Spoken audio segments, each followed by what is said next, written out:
Hey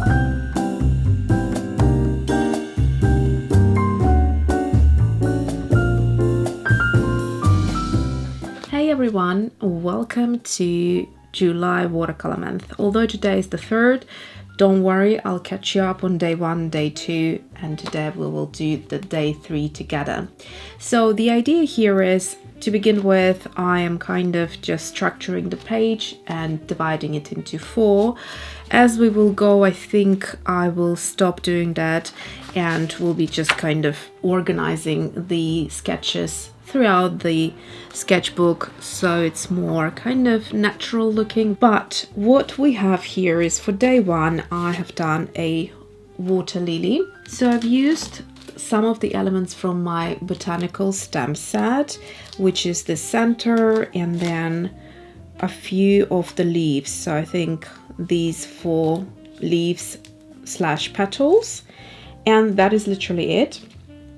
Also, I'm going to create a color palette for each of the flowers, and here I have got the long strip from my latest palette swatches set. So currently I have palette swatches and summer florals, which are my latest stamping sets. I have them available on pre-order on my Etsy, Alyona Creates, and I also popped all of the other stamp sets that I have remaining in limited numbers, so just keep that in mind, along with some of the also not too many left acrylic blocks.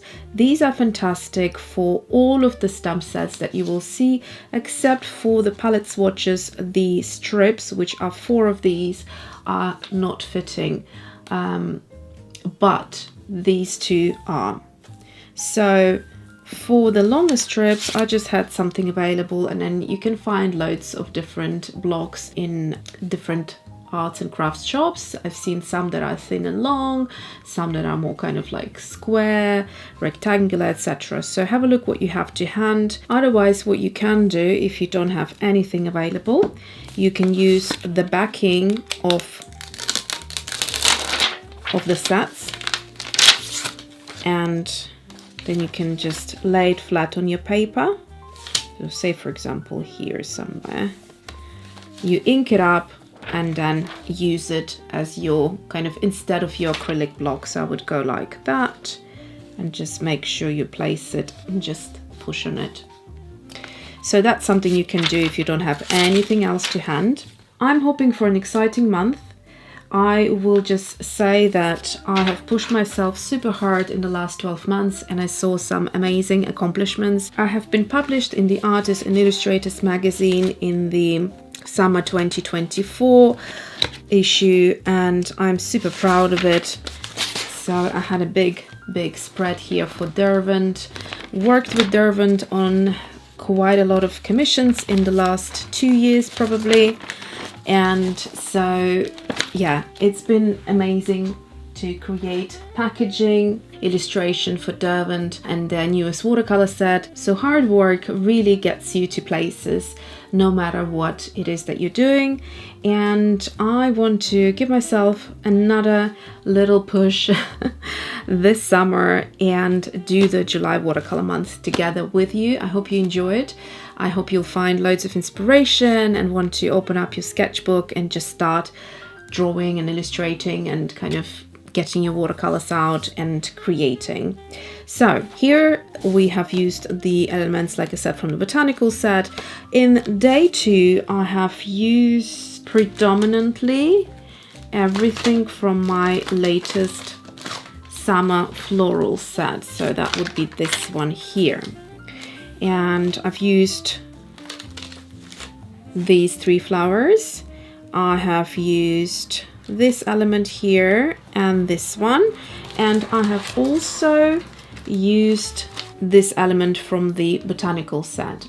So you can mix and match these sets and create as many different things as you wish. Just before we move on to day 3, I wanted to quickly show you all the sets that are currently available. So like I said, Summer Florals is the latest one, but I have also got the Botanical set in limited numbers still available if you wanted to get the two and have kind of more options. Florals is a set that I do not have in stock anymore. It's been sold out a number of times. And so that's another one that I will be using because so many of you purchased it and loved it. So I will be using it later in the month, but not today.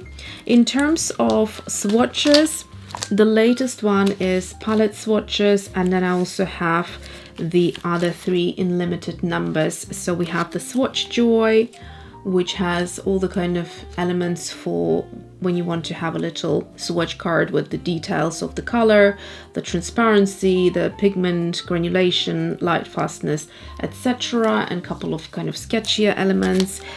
Color Theory is my beloved color wheel, which I have two different ones here, and a couple of the other swatching elements, and Color Palette, which was super fun with the rounder and oval elements as well.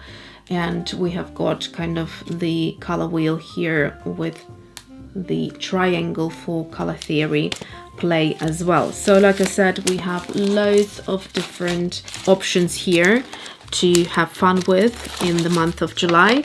Now, as you may know, I do enjoy drawing things just freely without kind of stamping things, as well as using stamps to help myself. So I find that once I use the stamping sets to create illustrations and to create floral clusters and do it repetitively, time after time, creating new arrangements, new compositions, I find that when I then go into my sketchbook and start drawing by hand without any help, that my drawing skills in a way improve, whether it's the action of lining out something cleanly and following the lines that are given to you through the stamps, or whether it's just that kind of elbow grease, you know, just going for it and doing it as many times as you can repetitively. You just will get better at it.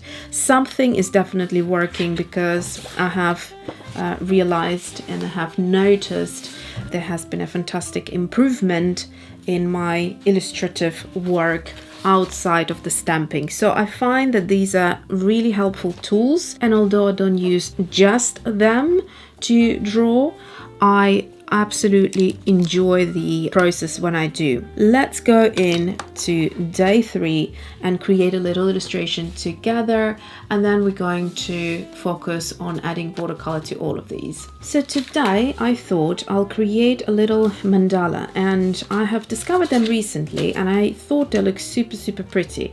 So what you need to start off with, I'm gonna go with the larger flower here. Basically, floral mandalas is you create an ornament that is more or less symmetrical. So I'm going to start with a flower in the middle, and then take an element and repeat it on 4 sides. So let's see, next one, I think I want to do this one here. So this little flower, I'm just wiping the connecting part here because I'm setting it quite close to the flower.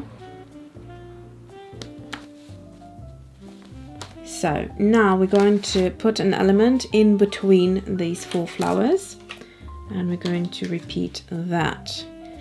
And let's see.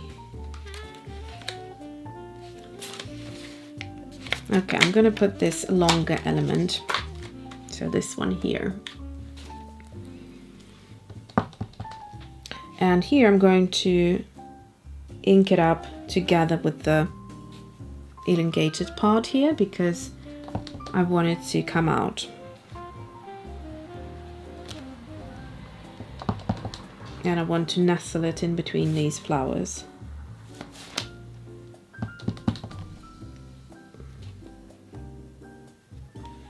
Okay, and I'm going to go for something wider to fill the space a little bit more, so this element here seems to be quite good.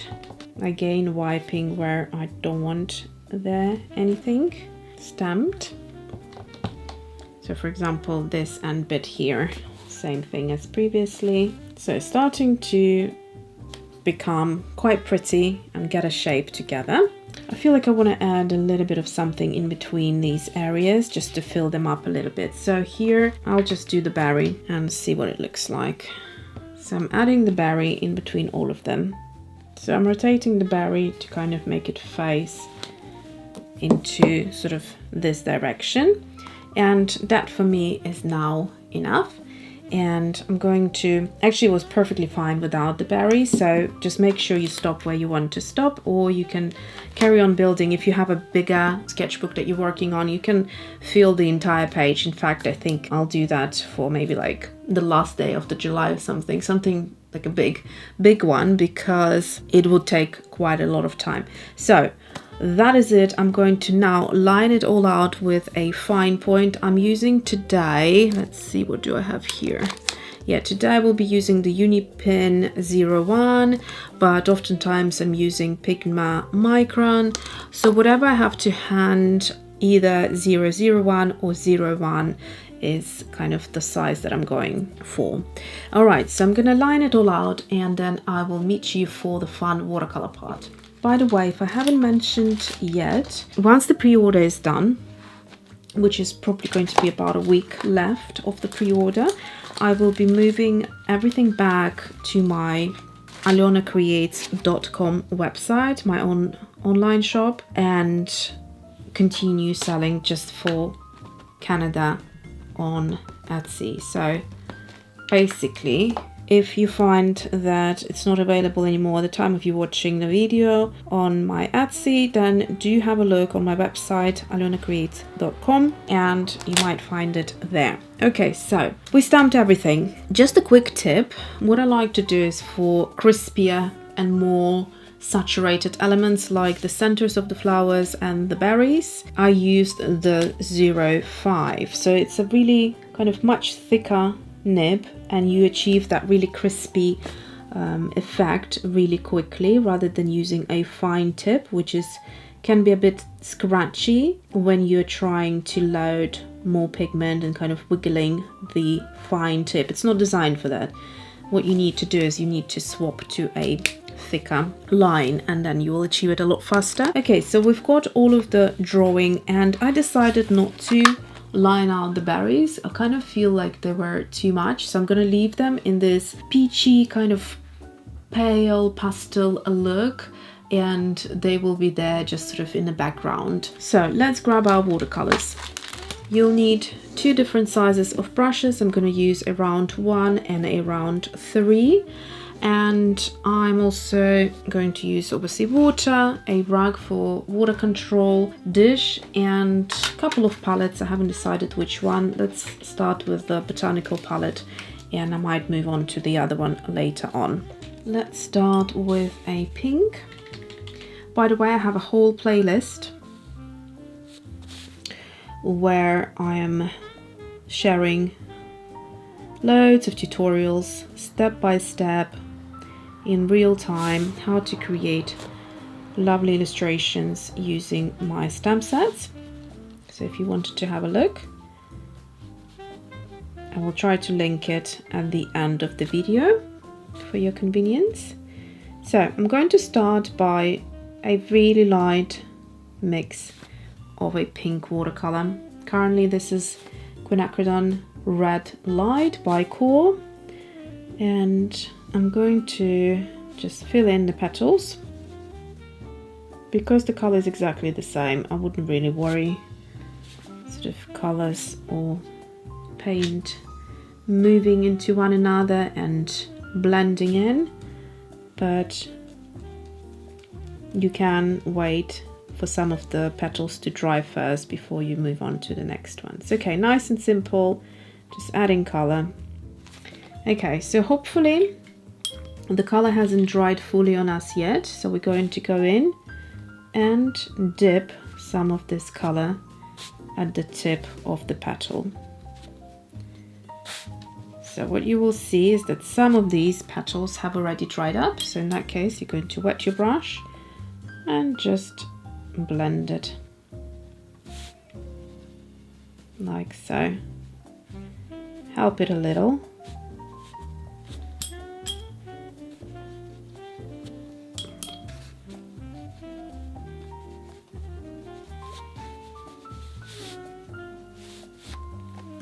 And then, because it's wetter now, I'm going to mix up a darker color yet and just sort of intensify it.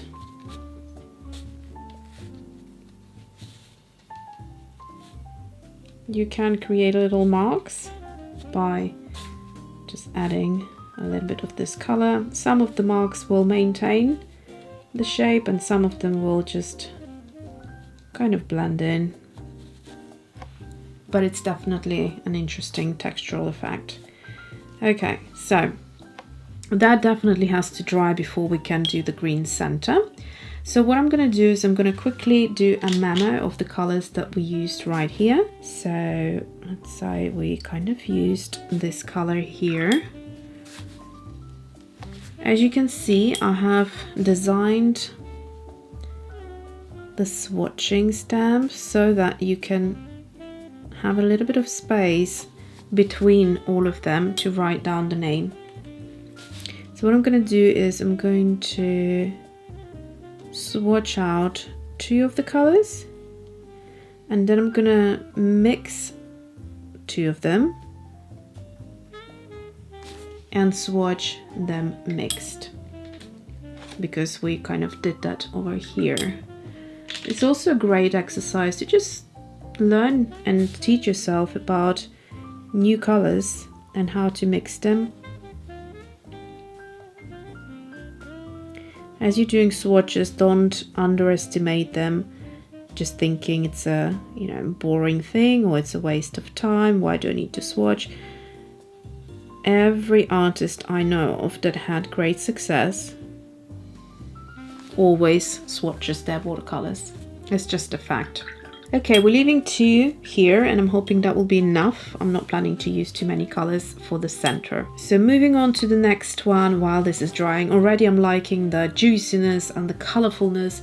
You can see how creating a little swatch area to the side, just boom, it just becomes so much more wholesome of a sketchbook when you have your swatches next to it. Of course you can do them by hand, but if you prefer them to look neat and have sort of like a similar size to all of them, similar shape, then go ahead and swatch them. You will notice that these are hand drawn, so I specifically designed them to look more organic and like you just done it yourself quickly. But the point is, we can never get the exact square or the exact circle the same size, and so therefore this really helps me with my time management, because I don't need to be going over and creating the exact same size. I just stamp them, fill them with watercolor, and I can move on to the next illustration. Speaking of day 2, let's move on to this cluster. Here we're going to have a number of different colors. So I don't know, let's have fun today and let's do something exciting. I always tend to go to this red, which I think I will, which is the Perylene Scarlet. However, I'm feeling something, let's see, alizarin crimson. This is a Daniel Smith alizarin crimson, and it has been one of the staple colors that I really love using for so many years. So what I tend to do is I kind of go over the flower and I leave the center white because I find it's more striking and I enjoy it more. So another thing I'm going to do, use exactly the same color but very kind of light. It looks different because it's a lighter version of it. And before I go into this flower and let the watercolors kind of merge together, I want them to stay separate. Let's do the leaves. Again, I've got my staples here. We've got green gold, and in fact I'm going to swatch it here. I'm swatching it in the order of using them.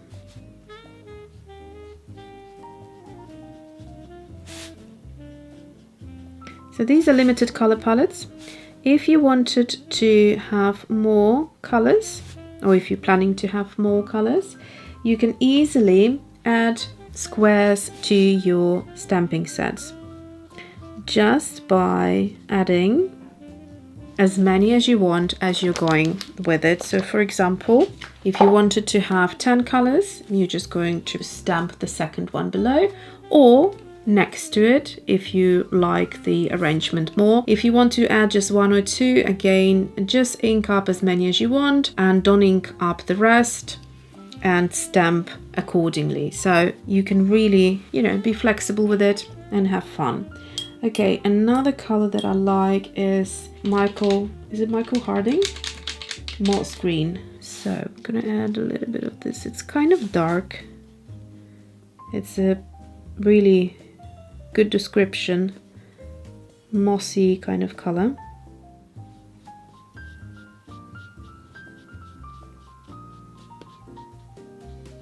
Also notice how I'm leaving white speckles. That is intentional. That is how I kind of like the colors to just stand out. So next one, we're going to add my own watercolor, which is handmade. And these come in the tubes. My personal chartreuse. So I created 5 colors that are my favorite mixes. So I would always find myself to get a color that's similar to chartreuse and just mixing it up, adding more yellow, for example, etc., to make it more juicy. So then I thought, why don't I just create my personal color tones? And that's exactly what I did. So they're also available on my Etsy and website, Alyona Creates. So I find that this dark needs to be repeated elsewhere. So I'm just gonna probably go over some of these leaves here just to break it down a little bit. Okay, I'm going to also swatch the chartreuse. Okay, and I'm going to swatch alizarin crimson.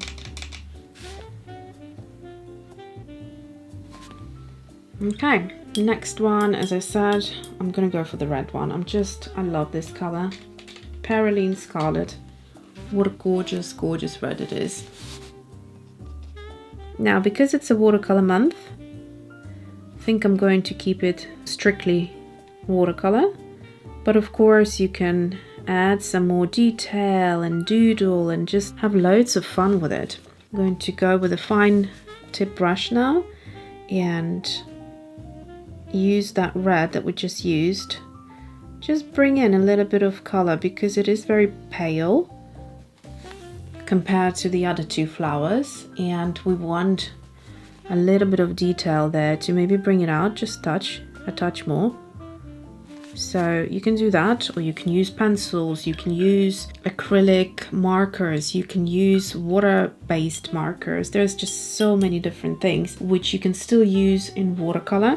So do let me know in the comments, do you want me to stay kind of like very strict and just do watercolor, nothing else? Or do you want me to use other mediums in this watercolor month like I would use watercolor? So with a similar effect to watercolor, but kind of give you more options. Okay, I'm gonna go back quickly to this water lily, and this color palette is so gorgeous and juicy. I really love how it sort of ended up looking. Let's see, I think I'm gonna go into one of the other greens that I have in my other palette. Yeah, so I've got more options here, as you can see. I'm gonna go for this one. Yeah, so this is Prussian green, which I'm going to, it's kind of black, like when you really load it on your brush. So let me see. I'm just going to do like that and then add more water to it, and you'll see what I mean. Most likely I'll have to lift it. The color is gorgeous. Just make sure you lift most of it off to reveal the color. Okay, so now really carefully I'm going to pull it out. Can you see how beautiful kind of turquoisey green it is? Stunning. And then I'm going to go in with my chartreuse. I've got this chartreuse in this palette here as well, my own chartreuse. Alyona Creates, I love using it. If you're curious, there is also my favorite mix of a beautiful teal, and there is a unique strawberry velvet which has great pigment separation and granulation to it, and there is like a mustardy color. So the colors are really, really gorgeous. Okay, so those are the two. Here, same thing, you could add a little bit of contrast to the petals if you wanted to. I could use this darker red that I've used already and just add some marks like that. Some will be moving and some won't be, which I think is kind of like the beauty in this. And this time I'm not going to correct anything. I will resist it because I think it looks more loose and like it wasn't sort of done too intentional. So I'm going to leave that now. Now on to mandala. Let me just show you a couple of close-ups. So this video today will be longer than the other videos in this series, purely because I had to catch up with the other 2 days. But I hope you don't mind. Mandala. Let me go for something hot and pink. I'm gonna go for opera pink.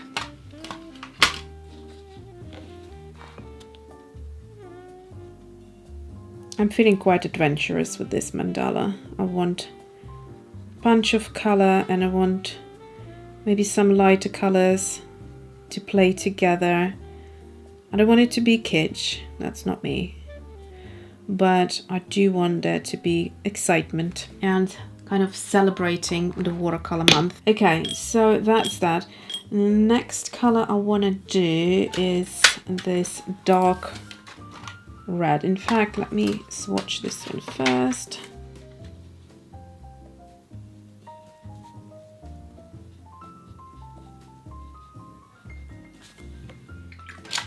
Next one I'm looking at is Naphthalmide Maroon, and that would be around here. So with the Naphthalmide Maroon, I'm gonna swap to the fine brush. Again, I will need to pull out quite a bit of color and add some water to see anything because it's just such a dark color.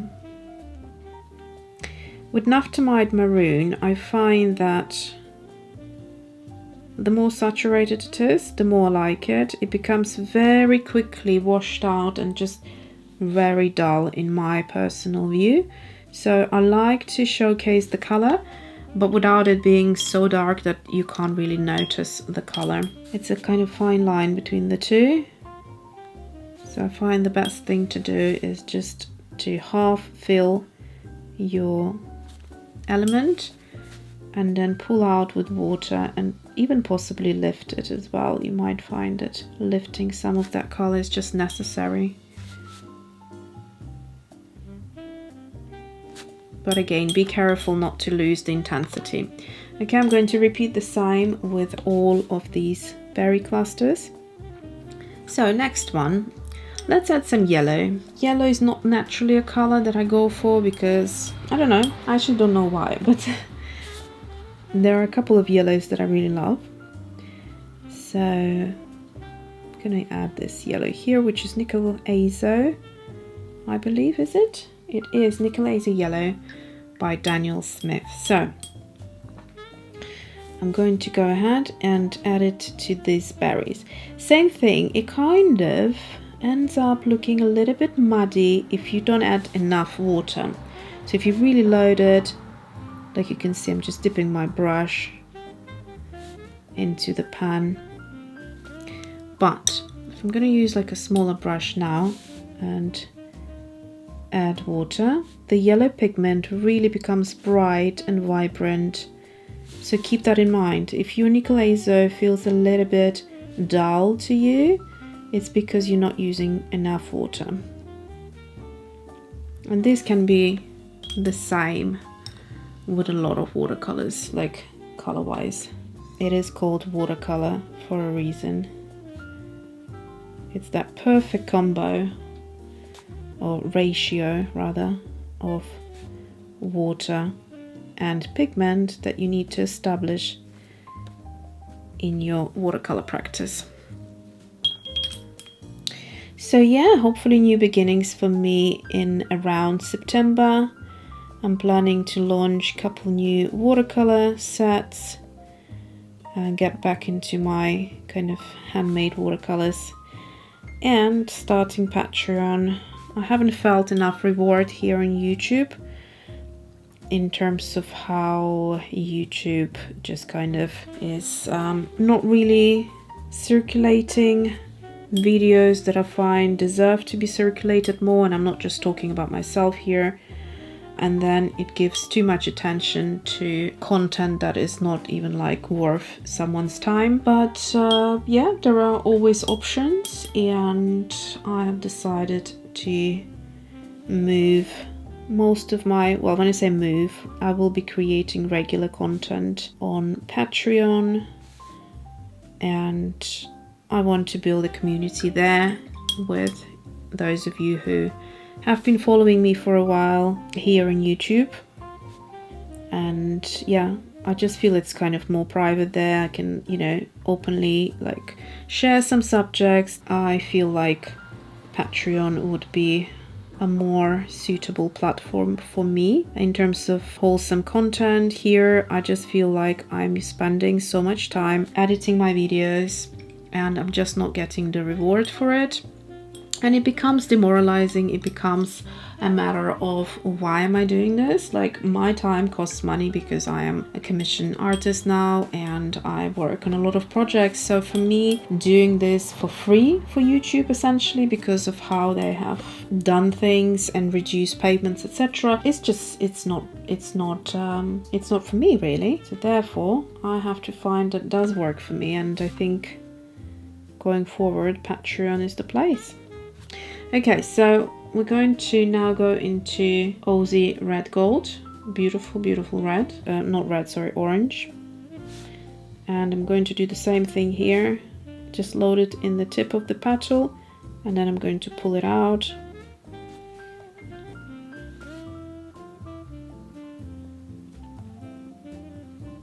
I think gradient in watercolor looks very pretty. So for example, here is just one color, but here where the gradient is, it looks a lot more interesting in my opinion. So I'm gonna do this here as well. If you add too much water, it all kind of blends in and becomes one-dimensional. You lose that contrast between a very saturated mix of the watercolor and a light one. It also depends on things like the components of the watercolor. So for example, the one I'm using now is Daniel Smith, but Core, they have Aquazole, and it makes the watercolor move a lot. So you would lose this very quickly, this kind of change, but it might be a good thing if you wanted everything to be that one color and kind of smooth. Then I guess that could be a thing for you. So yeah, you need to study your watercolors, get familiar with them, and doing exercises like this, sketchbooks, painting is always a good way to start. I'm just going to wait a little for it to set while I'm doing my swatch here on the side.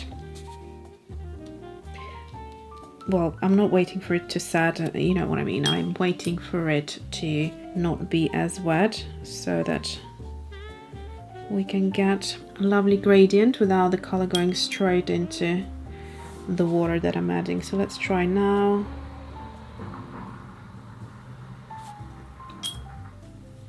I may want to lift a little bit.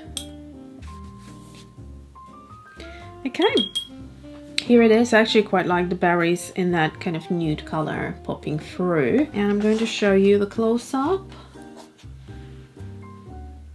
It looks super cute and adorable. I think, you know, there's so many opportunities and possibilities when there are 22 elements in a set. So just with one set you could create more, but like I said, if you wanted to have even kind of wider choice, then the two would be quadrupling it.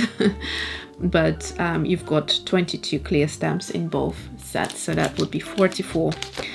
as you can imagine, you can do loads with it. Okay, I'll see you tomorrow for more. Let me know what you think about this style of a video, and I am hoping you have had a good time, and I will see you tomorrow again. Thanks for watching.